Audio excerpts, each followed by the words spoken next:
de manière générale ou bien de manière particulière aux jeunes du Sénégal.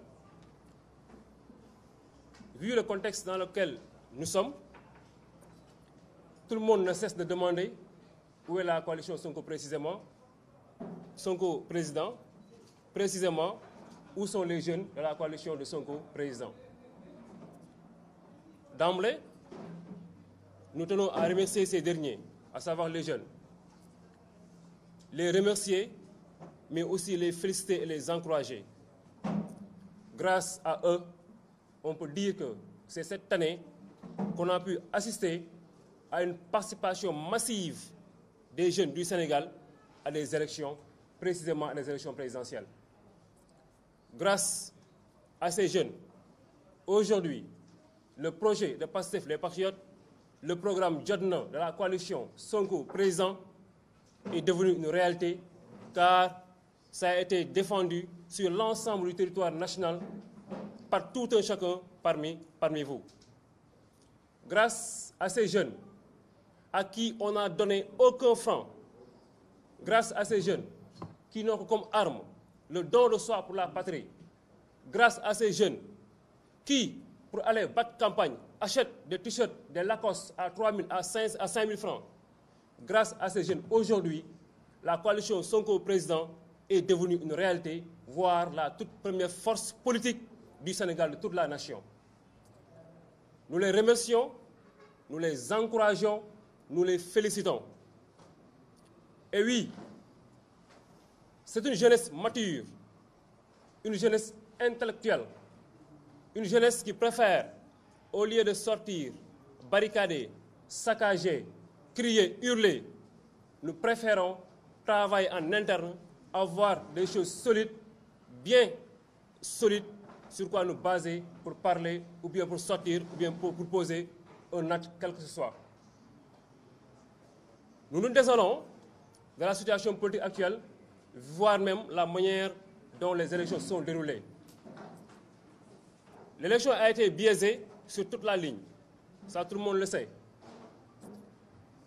C'est la première fois où on assiste à des élections où l'on montre sur Facebook des jeunes de moins de 15 ans qui votent, mais aussi c'est la première fois où on assiste à des élections présidentielles où on voit des gens qui initialement votaient normalement se retrouver le jour du vote avec leur nom changé de bureau ou bien enlevé même du fichier. C'est toujours la première fois qu'on voit lors des élections présidentielles, je répète, lors des élections présidentielles, des gens qui se voient avoir des duplicata de leur carte d'identité sans pour autant qu'ils en soient avisés. Mais aussi et surtout, c'est la première fois où on assiste à des élections présidentielles où on voit un Premier ministre qui se précipite pour donner des chiffres erronés, se déclarant sorti au premier tour. Donc un Premier ministre qui s'est substitué non seulement à la Sénat, mais aussi à la Constitution, voire au Conseil constitutionnel en violation de toutes les lois. Donc nous avons assisté à des élections biaisées sur toute la ligne. Sur toute la ligne. Et en ce sens, notre candidat, après avoir battu campagne dignement, notre candidat, après avoir été courageux pour faire face à toute une vieille école politique, notre candidat, après avoir été digne en lui-même, honnête en lui-même, préférant faire cavalier avec ceux qui n'ont aucun nom politique, voire aucune renommée politique, notre candidat a su sortir de ces élections la tête haute et évidemment la tête très très haute. En ce sens, nous demandons à tous nos jeunes de rester mobilisés, à tous nos jeunes de rester mobilisés à toute éventualité. Les dés ne sont pas encore jetés, tout est là et tout est possible. Ne nous laissons pas embobiner, ne nous laissons pas traîner par la boue, ne soyons pas des suivistes, si je peux m'exprimer ainsi. Ne soyons pas des suivistes. La coalition est en train de mener un travail colossal derrière, un travail extraordinaire. Et évidemment, le jour venu, vous serez tous mis au parfum, vous serez tous au courant de ce qui se passe. Donc, juste pour vous dire, ne vous laissez pas traîner par la boue, ne vous laissez pas embobiner, ne vous laissez pas influencer par quoi que ce soit. L'opposition reste unie et demeure unie. Nous sommes toujours campés sur notre position et nous resterons campés sur cette position, à savoir mener la bataille jusqu'au bout. On n'acceptera jamais, je dis bien, on n'acceptera jamais que la volonté populaire soit confisquée.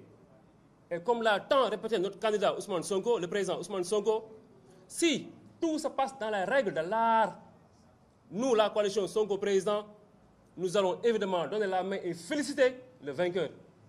Mais si toutefois, il a été constaté et noté qu'une tentative de confiscation de la volonté populaire est mise en branle, croyez-moi, la jeunesse patriotique du Sénégal, de la coalition Sonko président, sera en face et fera face à ce système. Fera face à ce système. En ce sens, je m'en vais terminer en vous disant une chose très simple. Vous, la jeunesse, restez davantage concentrés. Continuez à croire en vous-même. Continuez à croire en notre leader, en notre projet, en notre programme. L'élection présidentielle n'est pas une fin pour nous. L'élection présidentielle du 24 février n'est pas une fin pour nous. Sonko président, nous avons un projet de société qui a comme but, ultime but, dégager ce système qui est là depuis Mathusalem jusqu'à maintenant. Un système qui a été conçu depuis 1960 à nos jours ne peut pas, en un claquement de doigts, être éradiqué. Donc, pour vous dire de manière très simple, les élections présidentielles n'étaient pas une fin pour nous. La bataille continue, restez sur vos pieds, restez à vos gardes, restez vigilants, restez groupés et Inch'Allah Rabbi, vous aurez toutes les informations nécessaires le temps venu par les canaux adaptés. Donc je m'en vais vous remercier tout un chacun et laisser la parole à nos collaborateurs, à nos frères, pour vous en dire plus. Merci beaucoup. Merci. Le Wolof, je préfère laisser ça à mon frère Bara Diouf. Est-ce que ça sera cohérent vu que c'est toi qui as tenu le discours? J'espère que mon frère saura gérer. Ah, ok. asalaamaaleykum ñu ngi leen di nuyu mbokk journaliste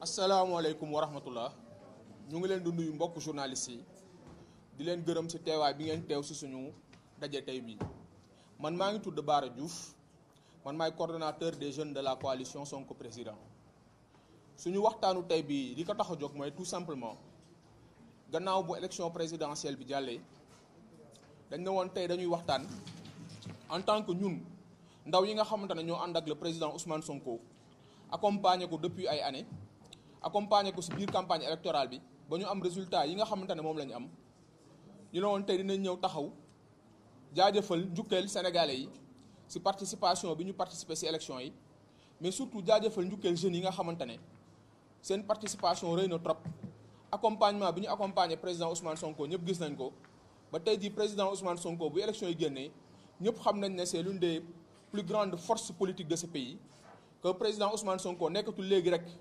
candidat bu nga xamante ne candidat bu ndaw la mais nekk na léegi acteur politique bu majeur ba nga xamante ne nii tey jii Sénégal mënoo lim ñaar wala ñetti acteur politique te doo si lim président Ousmane Sonko loolu rek nga ñaay la beneen bi mooy bi élection yi jeexee dimanche ba léegi ñu ngi laajte fan la ndaw yi président Ousmane Sonko nekk ñun dañu nekk ay ndaw yoo nga xamante ne li ñu jiital si suñu action bokk na ci gannaaw bu ñu bëggee réew mi ba mu jaral ñu defar sacrifice gannaaw bu ñu bëggee réew mi mu jaral ñu def campagne sans moyen gannaaw bu ñu bëggee réew mi mu jaral ñu def campagne ak suñu alalu bopp xaaruñu dara si suñu président xaaruñu dara si kenn li wundu suñu action politique bokk na si respect hiérarchie respect organisation suñu organisation muy suñu coalition Sonko président am na ay instances yi nga xamante ne ñoo habilité pour wax si lépp la nga xamante ne moo jëm si élection yi mais ñun ñii en tant que ay jeunes li ñu mën a wax tey jii tous les jeunes de la coalition Sonko président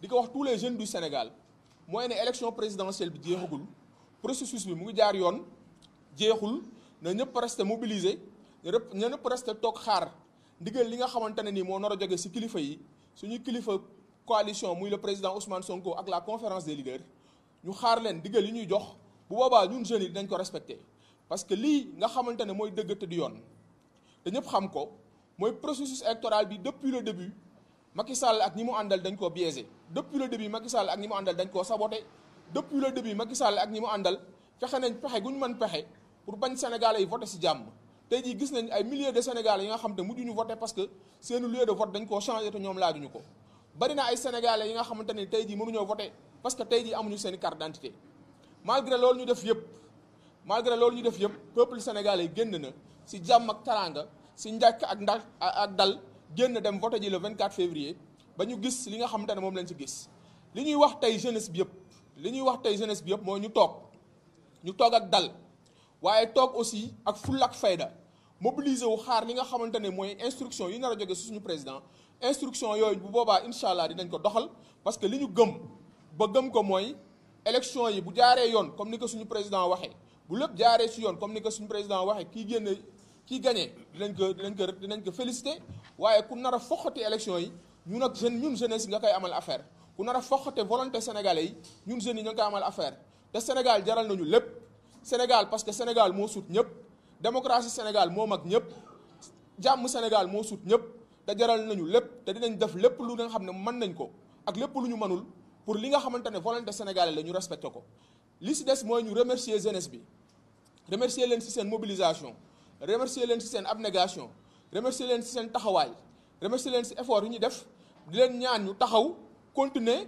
parce que li nga xamante ne tàmbali nañ ko ak le président Ousmane Sonko li nga xamante ne tey jii tàmbali nañ ko ak le président Ousmane Sonko xeex bu gudd lay doon xeex bu yàgg lay doon parce que lépp li nga xamante ne ay nit entamé nañ ko si histoire u àdduna pour defar xeex ba nga xamante ne mooy defar dëkk xeex ba nga xamante ne mooy changer dëkk jëlee nit ñi si ndóol yóbbu leen si naataange jëlee nit ñi si doxalin bu bon yónni leen si doxalin bu baax xeex bu gudd lay doon xeex bu métti lay doon te xeex boobu kenn mënu ko supporter kenn mënu ko tenir lu dul jeunesse bi maa ngi leen di gërëm di leen sant di ñaan jeunesse Sénégal yëpp jeunesse su Sonko président ñu toog déglu instruction yi jóge si suñu président ñu jëfee ko incha allah donc maa ngi bàyyi parole bi ak Ibrahima wala ak journaliste yi bu fekkee am ngeen ay questions.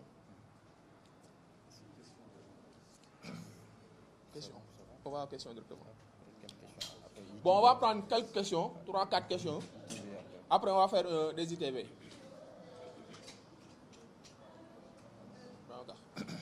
C'est bon.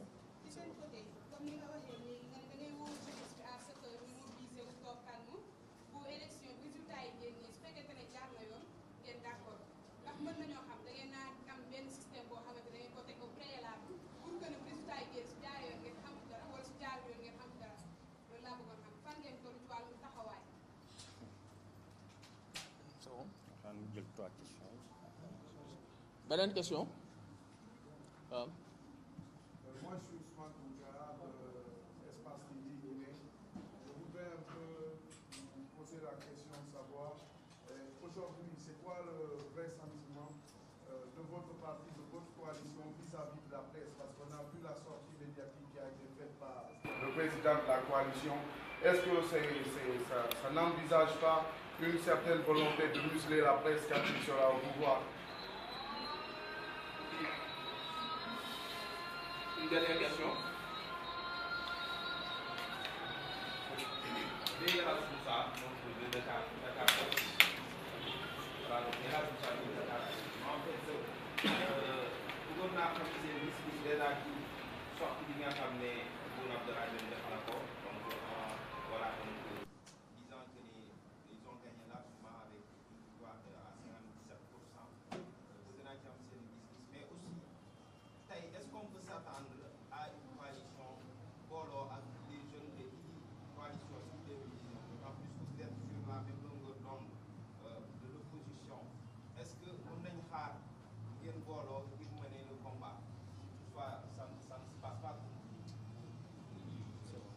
C'est bon. Dernière question, après on passe aux réponses.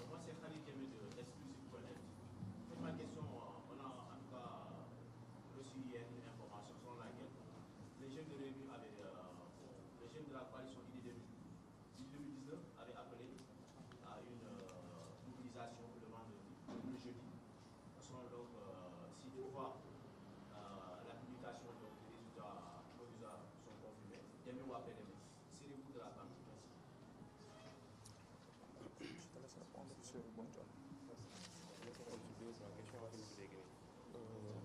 La première question des élections. C'est la question on est kon mooy ndax am nañ un projet de kii.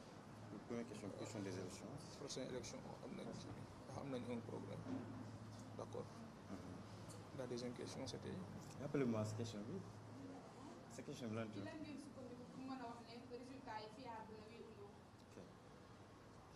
Yaa ma répondre si foofu. D'accord, xaaral carte ñu change. Tu réponds aux questions. Toi.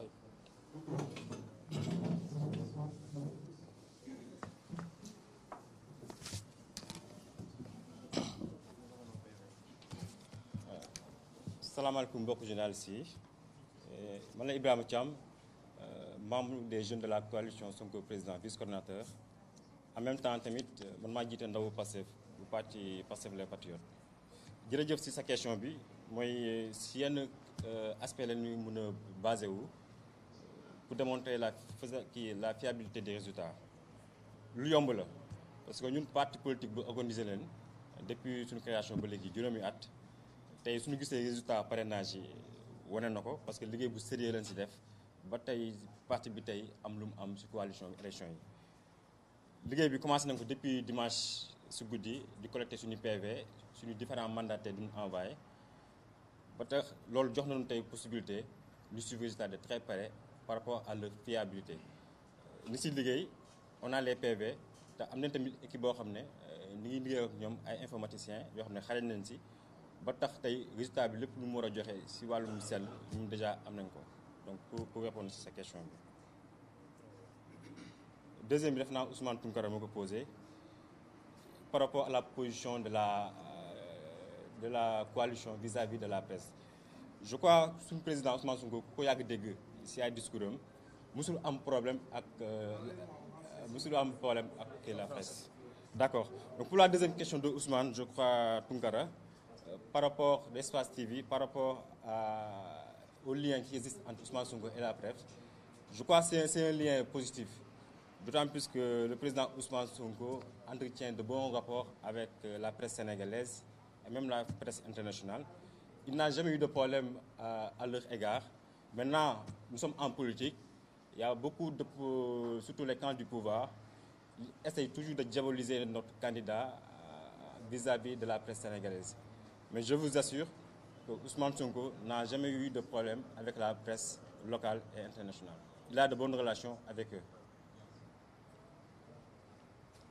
La troisième question par rapport à la sortie du Premier ministre le dimanche soir, je crois comme tous Sénégalais, nous le déplorions. D'autant plus qu'en tant que Premier ministre, il n'avait pas le droit de se prononcer sur une question qui était en cours par rapport aux différents organes habilités à le dire. Heureusement, hier, le Sénat en a fait part pour dénoncer cette attitude que nous tous, toute la jeunesse sénégalaise, regrette, surtout une personnalité de son égard vis-à-vis de cette sortie. On le déplore. Malheureusement, ils font toujours de la politique politicienne, mais la jeunesse sénégalaise est toujours en face pour dénoncer ces pratiques.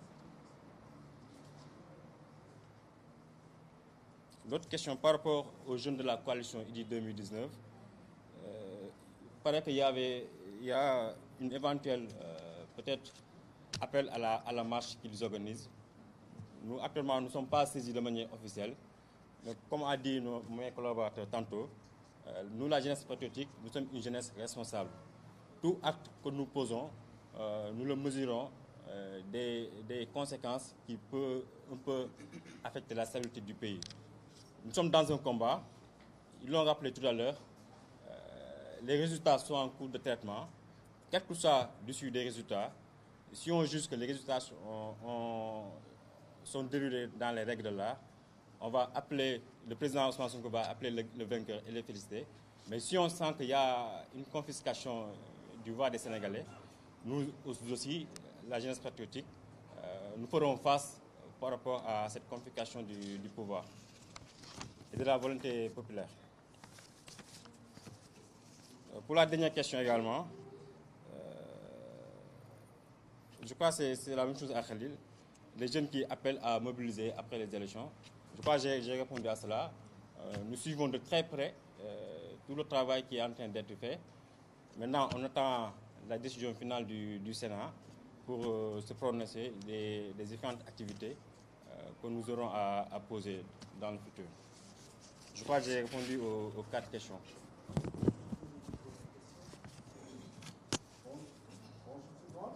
À vous entendre parler, c'est comme si vous préparez à l'éventuelle perte. Parce que vous dites que le président va appeler le vainqueur pour le féliciter. Est-ce que vous pouvez vraiment nous expliciter sur ça? Parce que vous suivez de près que vous avez des bonnes informations par rapport aux résultats que nous attendons nous. Donc on peut vraiment être clarifié sur cette point. Je ne sais pas si voilà. D'accord, c'est la dernière question. Laisse-moi lui parler. Voilà. C'est pas grave, je vais parler fort. Vous savez, monsieur,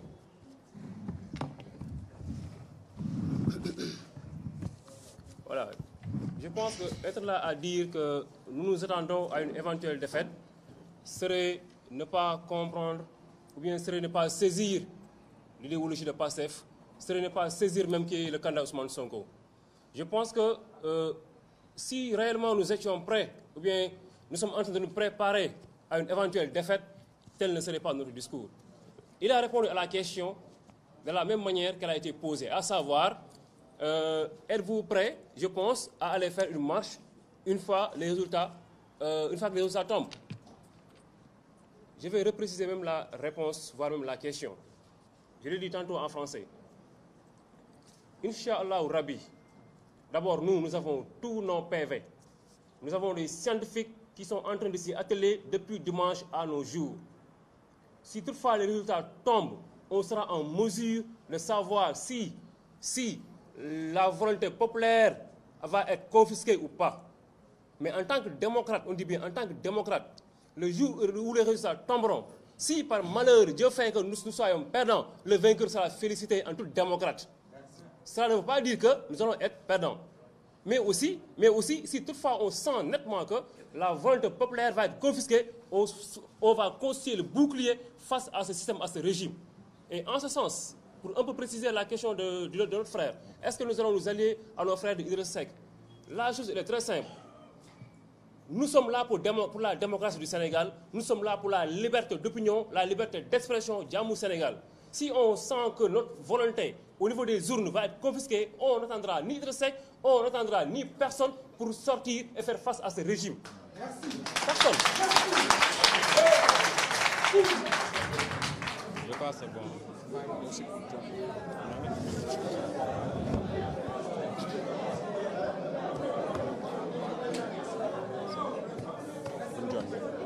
J'aimerais juste...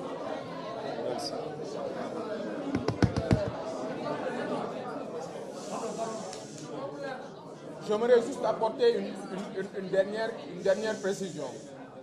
J'aimerais juste apporter une dernière précision concernant les déclarations loufoques de M. Mohamed Boun Abdallah Dionne, qui ne parlait pas en tant que Premier ministre de la République du Sénégal, mais qui parlait véritablement en tant que membre de la coalition Benno Bokk Yakaar. Les résultats donnés par M. Boun Abdallah Dionne sont nuls et non avenus. C'est de la manipulation. Rien ne nous lie à ce que Mohamed Boun Abdallah Dionne a dit. Nous avons l'ensemble de nos PV. Nous avons une commission qui travaille sur les résultats. Cette commission-là va parler et les instances habilitées dans notre coalition parleront des résultats électoraux. Nous, jeunes de la coalition, nous ne sommes pas habilités à parler des résultats. Nous, ce qu'on dit aujourd'hui à l'ensemble du peuple sénégalais, ce qu'on dit à l'ensemble des jeunes patriotes du Sénégal, c'est de rester debout, de rester mobilisés et d'attendre les instructions, parce que dans tous les cas, nous respecterons la volonté populaire. Si la volonté populaire va vers la victoire d'un candidat, nous féliciterons ce candidat-là. Si la volonté populaire va vers la poursuite de cette élection-là, nous poursuivrons cette élection-là dans tous les cas et nous respecterons les mots d'ordre donnés par le président Ousmane Sonko. Je pense que c'est bon.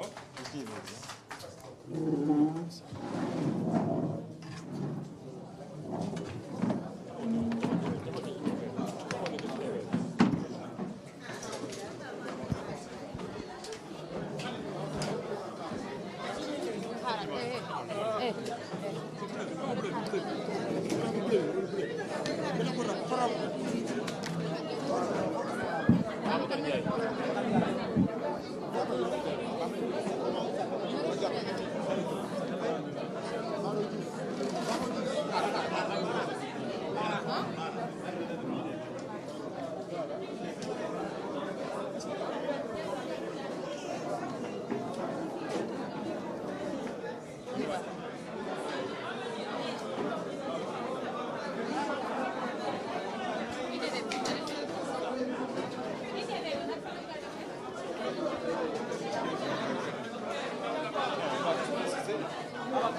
ñu defee ko fii ah. mu ne fan.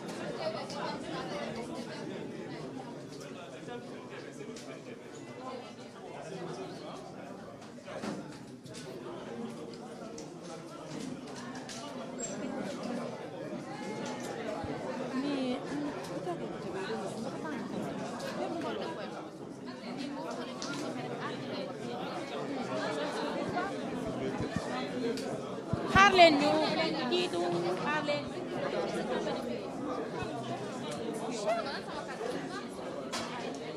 test test. xaar leen gars yi ñëpp ñëw. idée bi la ñu jël ñoom ñëpp. man à part man. bon d'accord xaar bañ pare fii. waaw loolu la de merci.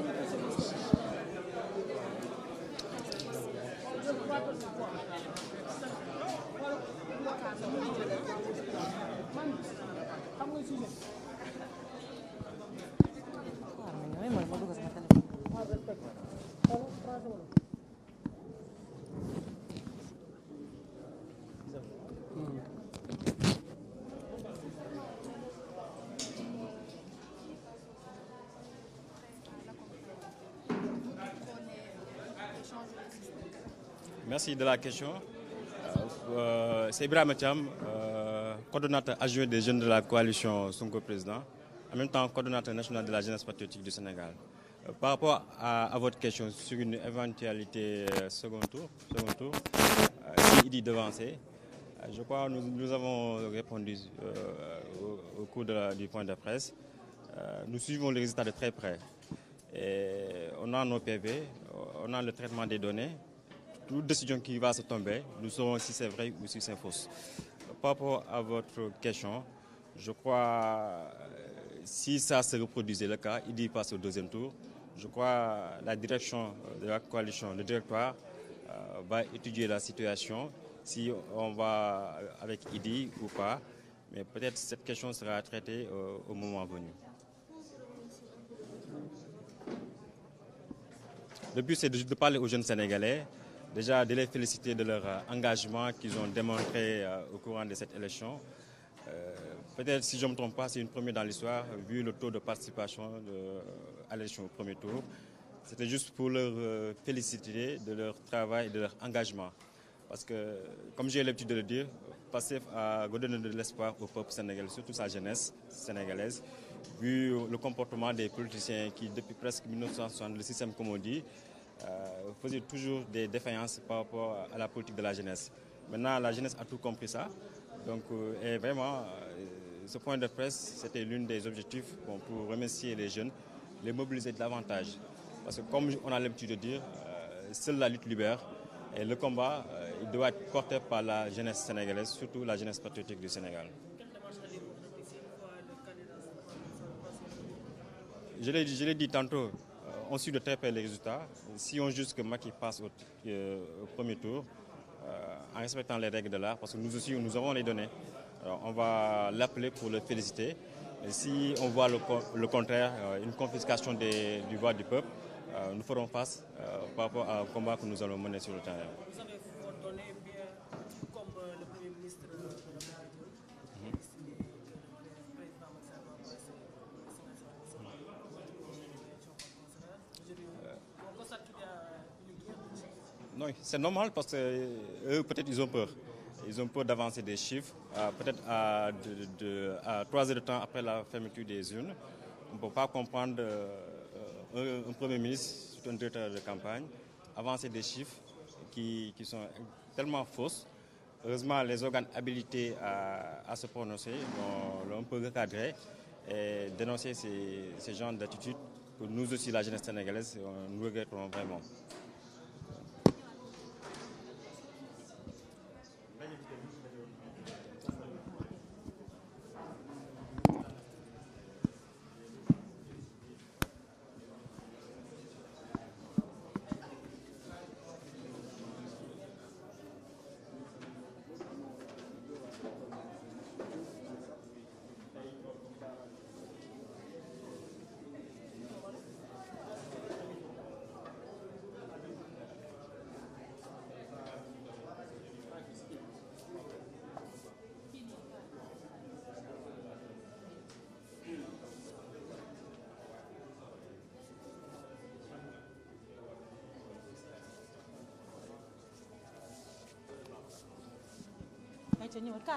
Ça ne dérange pas.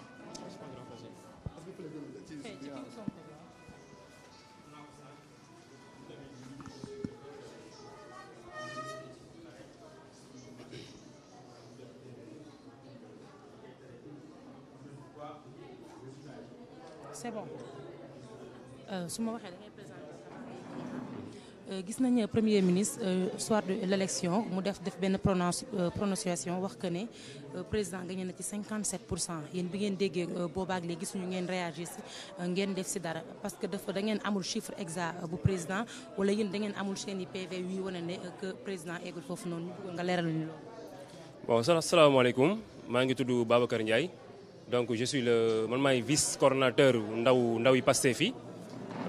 waaw dëgg la bi élection yi jeexee juste gis nañ le premier ministre mu déclaré benn résultat déclaré ay chiffres waaye su ma jumulee bi mu génnee mu wax def lu ñuy wax manipulation politique en toute violation de toutes les lois gis ngeen suñu candidat suñu leader Ousmane Sonko mu génn avec le président Idriss Seck moom aussi ñu recadré ko delloo si xelu Sénégalais yi xamal leen ne waa ji li muy wax ça n'engage que lui et que amul et que c'est nul et non avenu. Quant à nag est-ce que ñun am nañ lu prouver que ni loolu mu wax dara amu ci waaw lu wér la ñu ngi ak suñuy PV et comme parti politique yëpp parti politique digne du nom képp ko xam Pastef gis ni mu jàllee ci parrainage yi sans faute sans faille nga xam ne Pastef wala coalition Sonko président parti bu digne la coalition bu digne la kon réellement am na suñuy PV am na suñuy këyit xam nañ lépp nu mu demee te incha allahu rabbi loolu mu wax je pense que même bu dul ñun gis ngeen sax que ki nga xamante ni moom moo jiite Sénat mu génn mu artu ko mu wax ni kooku li mu wax moom la engagé gis ngeen aussi magistrat yi ñu génn ñu wax ñu artu ko ñu wax ni li mu wax moom la engagé kon ñun aussi xamal nañ ko que ni li mu wax moom la engagé manipulation la jiixi jaax la bëgg a jural ci xelu sénégalais yi te incha allahu rabbi bés bi ko war a wax waxee lépp dina leer ci kàttanu yàlla. est-ce que mën nga jot seen taux de pourcentage par rapport ak ñoom li ñu def ba ne am nañ 57% yéen ngeen joxe li ngeen xam ne après quoi am ngeen. waaw c'est que ñun dañu di coalition boo xamante ni dañoo jóg pour ôter rupture et ñu bëgg dëggal rupture nag moo tax du ñu permettre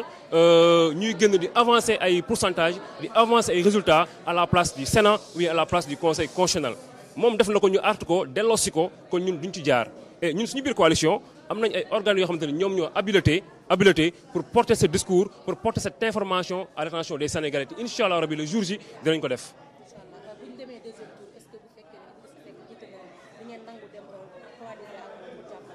ñun lépp lu ñu ñor Sénégal moo ñu ñor njariñu Sénégal moo ñu ñor intérêt Sénégal moo ñu ñor bu fekkente ni Idriss Seck moo dem deuxième tour ñu war ko jàppale ñu bañ ko war a mën a jàppale ki nga xamante ni moo suñu candidat Ousmane Sonko moom ak ñi mu àndal dinañ toog ñu waxtaan buñ ci gisee njariñu Sénégal amul sikki sàkk dinañ ànd ak moom.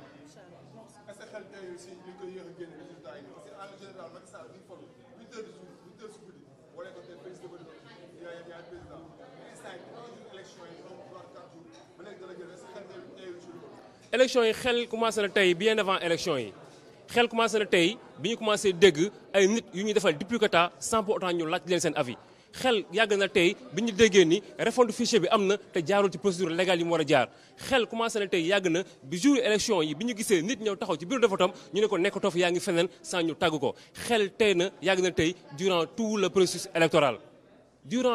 électoral li fi nekk nag mooy li yëpp firndeel la rek lii yëpp firndeel la te yaakaar naa lii dafay gën a wane ni que ni ñi nga xamante ne ñoo ŋànk suñu réew dëgg intérêt réew mi ñoru leen lu jëmal démocratie kanam ñoru leen ñun la coalition Sonko président nag par nañ pour taxaw temm que ni intérêt réew mi nekk devant l'intérêt personnel incha allah.